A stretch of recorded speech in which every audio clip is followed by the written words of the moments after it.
Assalamualaikum. Enggak ada titik 4, makanya saya jeda sebentar. Assalamualaikum warahmatullahi wabarakatuh. Saya mau tanya tentang salat tarawih. Pertanyaannya atas dasar dua hadis sebagai berikut di Al-Bukhari nomor hadis 2009 sampai 2013. Baik, Abu Daud nomor hadis 1429, hadis Muslimnya disebutkan juga oleh beliau.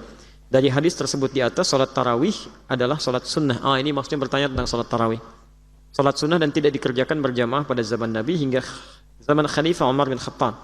Kemudian diterangkan di hadis bahwa salatlah kalian di rumah masing-masing, sebab salat yang paling utama adalah salat seorang di rumah kecuali salat wajib. Pertanyaan saya, kenapa pada zaman sekarang salat tarawih dilaksanakan di masjid-masjid dan berjamaah? Ini tidak ada tuntunan dari Nabi dan tidak mengikuti sunnah Nabi sallallahu alaihi wasallam. Baik. Sebelum sampai ke kesimpulan, kita mesti keluarkan hadisnya dulu. Ya. Dan membaca hadis itu harus dengan ilmu hadis. Bukan baca terjemahan langsung disimpulkan hukumnya, tidak. Ya. Baik, antum di sini menyebutkan hadis nomor 2009, baca dari 2008-nya ya. Kalau Anda menggunakan yang Sahih Al-Bukhari tanpa syarah, itu ada yang warna biru kemerahan, posisi dari sebelah kanan paling atas sampai kiri paling bawah di nomor hadis 2013. Harganya murah, cuma 205.000. 205.000. Itu pedoman kehidupan Anda, itu dari Nabi. Anda makan dan beli, Masya Allah, kendaraan-kendaraan dunia yang nggak dibawa ke akhirat, jutaan, kan? Beli kitab hadis, ya kalau belum bisa baca Arabnya, beli aja dulu, nanti anak Anda yang bacakan di kemudian hari. Kalau bapaknya nggak bisa bahasa Arab, anaknya harus bisa. Bapaknya nggak hafal Al-Quran, anaknya hafal. Cucunya penafsirnya. Nah, ini bapaknya nggak hafal, anaknya nggak hafal juga. Mau siapa yang dibanggakan di akhirat nanti? Nah, sekarang saya tambahkan referensi hadisnya supaya ketemu yang lainnya. Di dalam ilmu hadis itu kalau mau baca hadis, dikumpulkan dulu semua hadisnya, riwayatnya. Jangan dipisah-pisah. Dikeluarkan babnya, bab tentang tarawih, bab tentang qiyamul lail, baru ketemu semuanya.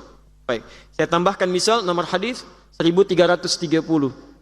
Ada lagi nomor hadis 3569. Di Abu Daud nomor hadis 1367, belum dimasukkan ke sini. Baik, mari kita lihat. Nabi SAW menyampaikan kalimat tentang salat malam pertama dengan kaidah umum dulu. Jadi hadis Muslim nomor hadis 749, di sini tadi belum disebutkan juga. Disampaikan oleh Ibnu Umar radhiyallahu taala anhuma. Kata beliau, qala Rasulullah sallallahu alaihi wasallam, salatul laili mathna mathna. Salat malam itu ditunaikan minimal 2 rakaat, 2 rakaat. Jadi kalau ingin paling minimal, tunaikan 2 rakaat. Tunaikan 2 rakaat. Fa idza khashiya ahadakumul fajra falyutir rak'atan wahidah. Tapi kalau Anda sudah menunaikan salatnya, kemudian sedang salat khawatir fajar akan datang, segera tutup dengan 1 rakaat, witir. Jadi paling minimal bisa 2 rakaat, 2 rakaat. Kalau sudah mendekat fajar, tutup dengan 1 rakaat. Nah, pada prakteknya yang minimal 2 rakaat, 2 rakaat ini pernah juga dikerjakan oleh Nabi 4 sekaligus. Ditemukan dalam hadis riwayat Sayyidah Aisyah radhiyallahu taala anha, yang disebutkan tadi nomor hadis 2009, tapi yang lebih jelas lagi nomor hadis 3569. Ketika beliau ditanya oleh beberapa sahabat termasuk Hudzaifah Al-Yamani, termasuk juga Abdullah bin Mas'ud, termasuk juga Al-Mughirah bin Syu'bah, ketika ditanya kaifa kanat salatu Rasulullah sallallahu alaihi wasallam, bagaimana sifat salatnya Rasulullah sallallahu alaihi wasallam di malam hari, kata beliau, la tas'al an husnihinna wa tulihinna. Jangan ditanyakan bagaimana bagusnya dan panjangnya bacaannya. Yusalli arba'an. Salat 4 rakaat. Thumma yusalli arba'an, kemudian salat 4 rakaat. Thumma yusalli thalathan, kemudian salat 3 rakaat. Jadi kadang ditunaikan 2, 2, 2, 2 tutup 1 atau 3, kadang ditunaikan 4, 4. Jelas? Bisa paling minimal 2, bisa paling 4, kemudian 3. Nah, karena ada kalimat di sini, saya akan langsung ke jawabannya saja. Ada kalimat, jangan tanya bagaimana bagus dan panjangnya. Penasaran Al-Mughirah bin Syu'bah ini. Termasuk Abdullah bin Mas'ud, termasuk Hudzaifah Al-Yamani. Dalam satu kesempatan ketika Rasulullah ke masjid, itu kalau tarawih kan beliau 3 hari pertama ke masjid tuh. Dalam 3 hari itu. Diikuti oleh mereka semua, bermakmum di belakang Nabi sallallahu alaihi wasallam. Ketika bermakmum itu, Masya Allah, rakaat pertamanya Pak, pantas kata Al-Mughirah bin Syu'bah sampai bengkak-bengkak kakinya. Ternyata begitu diikuti di belakang, Al-Baqarah 100 ayat. Belum ruku. Dikira akan ruku oleh Abdullah bin Mas'ud, ternyata nyambung ke Ali Imran. Ali Imran itu 200 ayat, Al-Baqarah 286 ayat. Masya Allah. Tiba-tiba belum ruku juga, disambungkan ke An-Nisa. An-Nisa itu 176 ayat. Baru setelah baca An-Nisa, beliau kemudian ruku.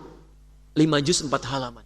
Nabi, Rasul dijamin masuk surga, bebas dari kesalahan, tingkat surga paling tinggi. Tahajudnya rakaat pertama, pantas sampai bengkak-bengkak, rakaat pertama 5 juz 4 halaman. Besoknya Abdullah bin Mas'ud, Hudzaifah al-Yamani, Al-Mughirah bin Syu'bah tidak ikutan lagi. Bukan karena capek, mereka sudah terbiasa. Kata Al-Mughirah bin Syu'bah, saya sulit khusyuk karena suka nebak. Ini Nabi kapan rukunya nih? Di begitu jeda sedikit, kayaknya mau ruku, ternyata tidak. Jeda ternyata tidak. Jadi beliau ingin ngepasin. Ingin betul mirip seperti salatnya Rasulullah SAW. Tapi tidak mudah. Makanya kata Sayyidah Aisyah, gak usah ditanya. Panjang dengan bagusnya. Karena itu membuat kadang-kadang sulit untuk diikuti. Itu saking tingginya. Saya pernah mimpin salat gerhana di Bekasi. Masya Allah, itu pecinta sunnah Nabi itu satu tempat. Terus saya datang ke sana, kita ada salat gerhana, jarang-jarang pahalanya ini ya. Dan jarang-jarang ada salat seperti ini. Mari kita tunaikan. Ingin seperti sunnah Nabi persis kita, insya Allah, atau kita belajar mirip-mirip dulu. Ustaz, pastikan seperti sunnah Nabi SAW. Kapan lagi kita dapat pahala semacam ini? Jarang-jarang salat semacam ini. Baik, saya bilang, kita akan coba semaksimal mungkin. Tapi saya mohon izin menjelaskan dulu. Kalau ingin persis seperti Nabi, nanti karena 2 ruku, 2 sujud. 2 ruku itu setelah baca surat, ruku bangun lagi, surat lagi. Nanti baru kemudian sujud, bangun lagi, jadi ada 4 surat yang dibacakan. Kalau ingin persis sama seperti Nabi, mohon maafkan nanti saya akan baca Al-Baqarah sampai selesai, surat pertama. Kedua Ali Imran sampai selesai. Ketiga An-Nisa sampai selesai. Baru yang keempat Sabbihisma Rabbikal A'la. Itu tanpa saya bertanya kembali, sebagian besar hampir semuanya mengangkat tangan. Ustaz, mirip-mirip Nabi aja katanya. Tidak mudah gitu. Gak mudah ya. Nah, tapi poinnya kemudian, di hadis ini ditemukan beberapa sahabat bermakmum pada Rasulullah SAW. Yang jadi masalah, setiap malam itu, malam kedua makin banyak, malam ketiga makin banyak. Karena itu diputuskan oleh Rasulullah SAW, selanjutnya nggak ke masjid lagi, beliau di rumah. Di rumah. Ini masalah salat malam. Sampai besoknya dalam fajar beliau menyampaikan, saya tahu kalian menunggu-nunggu saya. Saya tidak menunaikannya ke masjid supaya salat ini tidak dijadikan wajib oleh Allah untuk ditunaikan berjamaah. Jadi bukan karena Nabi ingin melarang berjamaahnya, tapi karena khawatir membebani umatnya yang tadinya sunnah bisa dikerjakan, jadi wajib berjamaah, itu yang masalah. Jadi wajib sifatnya. Kan Allah itu senang melihat hamba semakin meningkatkan ibadah. Nabinya masih hidup, hukum masih berlaku. Dalil kedua, Abdullah bin Abbas, seorang anak kecil yang sangat cinta dengan Rasulullah SAW. Sampai-sampai ketika Nabi SAW menginap di rumah bibinya Maimunah, lalu kemudian diikuti. Nunggu, malam-malam kemudian menunggu di depan kamar Nabi, ingin tahu bagaimana cara Nabi bangun di malam hari. Ternyata ketika dilihat Nabi bangkit berwudu, diajak anak ini menunaikan salat malam. Ketika sedang salat malam itu beliau berada di belakang Rasulullah. Ditariklah ke depan begini, disejajarkan dengan Rasulullah SAW. Lalu kemudian beliau bermakmum di belakang Rasulullah SAW dengan posisi sejajar itu, salat berjamaah. Ini menunjukkan bahwa salat pun bisa ditunaikan berjamaah. Baik itu di masjid ataupun di luar masjid. Sekarang persoalannya, pelan-pelan, kenapa kemudian Umar bin Khattab radhiyallahu ta'ala anhu berijtihad untuk menjadikan salatnya kemudian ke masjid, mengambil dari ketentuan Nabi SAW. Ini bukan pendapat Umar, karena Nabi pun sebelumnya pernah mencontohkan di masjid. Cuma karena khawatir tadi menjadi wajib, dialihkan kemudian ke rumah oleh beliau di sisa waktu salatnya. Maka ditangkap kalimat ini oleh Umar bin Khattab. Di sini diantara kejeniusan Umar bin Khattab. Kata beliau, ini sesungguhnya yang paling utama itu ditunaikan berjamaah. Di masjid pahalanya lebih banyak. Cuma ilat itu penyebab hukum. Ilat hukumnya kenapa Nabi ke rumah bukan karena ingin meninggalkan berjamaahnya, karena takut menjadi wajib. Tapi keutamaan berjamaahnya tetap ada. Dan disepakati oleh para sahabat pada saat itu. Maka ketika Umar ke masjid, kelihatan ada orang-orang berjamaah tapi misah-misah. Ada yang sisi kanan, ada sisi kiri, ada yang ke belakang. Maka disatukanlah kemudian oleh Umar bin Khattab, mengambil kesimpulan dari sunnah Nabi tadi, lalu dipraktekkan pada saat itu. Dan sahabat tidak ada satupun yang mengingkari. Umar paling tahu tentang Nabi dibandingkan dengan kita. Utsman paling dekat dengan Nabi dibandingkan dengan kita. Menikahi 2 putrinya. Dijamin masuk surga oleh Nabi. Ali menikahi putri yang sangat disayangi, Fatimah Az-Zahra. Umar anaknya dinikahi oleh Nabi. Antum tidak menikah dengan putri Nabi. Ya kan? Tidak lebih dekat dengan Nabi. Bagaimana bisa memahami hadis lebih daripada Umar? Dari situ kemudian para ulama sepakat sampai di Madinah. Sampai hari ini tarawihnya berjamaah. Sampai kemudian di Makkah juga tarawihnya berjamaah. Jadi kalau antum pahami itu salah tidak sesuai Nabi, berarti yang di Makkah salah semua. Yang di Madinah salah semua. Sedangkan orang Madinah lebih tahu dengan keadaan Nabi sampai hari ini dibandingkan dengan kita. Jelas ya? Di sini ada kebolehan dalil menunaikan sholat berjamaah di masjid untuk tarawih, tapi juga tidak melarang kalau ingin mengerjakan sendirian. Itu kesimpulannya. Yang salah, yang tidak sholat itu. Baik. Ini belum selesai yang kedua. Yang kedua tentang sholat sunnah. Bagaimana memahami kalimat Nabi, salat sunnah terbaik itu ditunaikan di masjid, di rumah, maaf, tunaikan di rumah. Ini dalil yang terpisah. Di hadis Muslim hadis 157. Nabi mengatakan afdhalun nawafil fi buyutikum. Salat terbaik itu di rumah-rumah kalian yang sunnah. Malam takunil faraid, sepanjang bukan yang fardu. Jadi yang fardu paling bagus tunaikan di masjid, yang sunnah-sunnah di rumah. Itu sunnah secara umum, tapi hadisnya belum selesai. Ujung keterangannya wa baiti huna, sedangkan rumahku di sini. Bagaimana cara menafsirkan hadis ini? Kata Ibnu Hajar Al-Asqalani dalam Fathul Bari, beliau sampaikan kalimat Nabi wa baiti huna, rumahku di sini, yadullu ala anna, ini menunjukkan bahwa sesungguhnya idza kana baitul muslim qariban minal masjid, jika rumah seorang muslim yang akan salat itu dekat dengan masjid. Di mana rumah Nabi? Di masjid. Rumah Rasulullah SAW, salat sunnah di situ. Begitu Bilal qamat, beliau keluar karena rumahnya dekat dengan masjid. Jadi hadis ini dipahami kalau rumah Anda dekat dengan masjid, silahkan tunaikan salat sunnahnya di rumah supaya tempat sujudnya semakin lebih banyak lagi. Tapi kalau rumah antum di Banjarbaru, ada kajian di sini subuh, salat sunnahnya di sana, nyampe sini kapan? Itu yang agak susah gitu kan. Apalagi saya mau ke sini kajian, salat sunnahnya di sana dulu, nyampe ke sini ya kesiangan, gak nyambung gitu kan.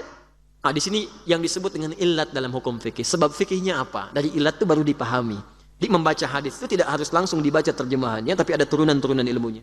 Apalagi kalau sudah bicara ilat, apa babi hukumnya? Haram. Haram mutlak, kecuali dalam kondisi darurat.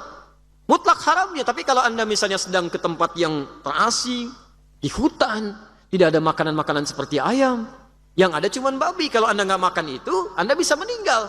Maka apa hukumnya makan babi? Tidak bisa juga, babi besar begitu. Halal daging babinya, sebagian diambil, dimasak, kan baru Anda ambil untuk sekedar menutup rasa lapar, bukan mengenyangkan. Tapi kalau Anda sudah keluar dari situ menemukan ayam, maka babi tidak boleh dimakan lagi. Tidak boleh. Nah, sekarang saya mau tunjukkan sedikit tentang hukum ilat. Apa hukumnya makan ayam? Boleh, halal. Belum tentu. Kalau ayam itu matinya tidak disembelih, maka haram dia. Jatuh misalkan ayam, atau tiba-tiba dipukul mati, digoreng, nggak boleh dimakan. Kecuali kalau ayamnya disembelih dulu. Nah, baru kalau disembelih dulu apa hukumnya? Belum tentu. Kalau disembelihnya tidak mengucapkan kalimat Allah. Bismillahi Allahu Akbar. Kan? Ibnu Majah nomor hadis 3221. Jadi kalau disembelihnya tidak menggunakan nama Allah, haram juga. Makanya kalimat itu nggak sembarangan. Kalimat itu bisa menghadirkan hukum. Makanan halal karena kalimat. Nikah halal karena kalimat. Antum masuk Islam karena kalimat. Makanya ketika antum mengucapkan kalimat yang salah, akidah bisa salah. Misal, di kepercayaan yang lain, bukan yang ada di Indonesia ya. Misal, ada perayaan namanya perayaan nakal misalkan. Antum katakan selamat nakal. Itu bukan di Indonesia ya, di tempat yang lain. Antum ucapkan, itu nggak bisa karena itu kalimat. Kalimat, makanya keluar fatwa. Bahkan sebelum MUI mengeluarkan fatwa, kita tetap toleransi dengan saudara-saudari kita. Tidak boleh kita mengganggu kalau sedang ibadah. Tapi toleransi itu tidak harus menjadikan semua yang dikenakan diikuti, tidak. Itu toleransi tingkat tinggi. La ikraha fid din, Quran surah kedua ayat 256, posisi paling kiri sebelah bawah. Jangan maksa orang dalam agama. Jadi nggak boleh. Misal kemarin ada ya, tetangga Anda misalnya Kristen sedang di gereja ibadah, nggak boleh di sweeping ke gereja, hentikan ibadah, itu nggak boleh, itu dosa. Melanggar ketentuan Quran. Lakum dinukum waliyadin, silakan bebas. Anda ibadah, terserah Anda. Saya ibadah, kita berdakwah saja dalam kebaikan. Nggak boleh paksa. Tapi juga jangan ikut-ikutan untuk dikenakan hal-hal yang melekat pada ketentuannya, termasuk mengucapkan kalimatnya. Itu sudah keluar fatwa. Dulu, Kiai Haji Muhammad Hashim bin Ash'ari, Hadratus Syekh, pendiri Nahdlatul Ulama, tanggal 31 Januari 1926, menulis 19 kitab. Kitab keduanya Risalah Ahlus Sunnah wal Jamaah. Silahkan dilihat di halaman ke-14, paragraf yang pertama, baris ke-4 sampai baris ke-7, posisinya paling kanan sebelah atas. Itu sudah keluar fatwa. Wa qalat fil anwari, dan dikatakan dalam kitab Al-Anwar, wa yaqta'u bi takfiri, cukup seorang dianggap ingkar. Siapa orang ini? Wa kullu fa'ilin fi'lan, setiap orang yang melakukan perbuatan yang nyata-nyata, la yasduru illa bil kafir, tidak bersumber kecuali dari orang yang non muslim. Kemudian ikut-ikutan kasujudi lis salib, seperti ikut kepada salib ibadah maksudnya. Awil nar, atau menyembah api, awil masyi ilal kanais, atau sengaja ikut beriringan ke tempat ibadah, ke gereja misalnya. Ya, itu contoh saja. Bizadanihi, atau mengenakan atributnya. Oleh beliau dihukumi ingkar, bagian dari tasyabuh. Gak boleh. Jelas ya?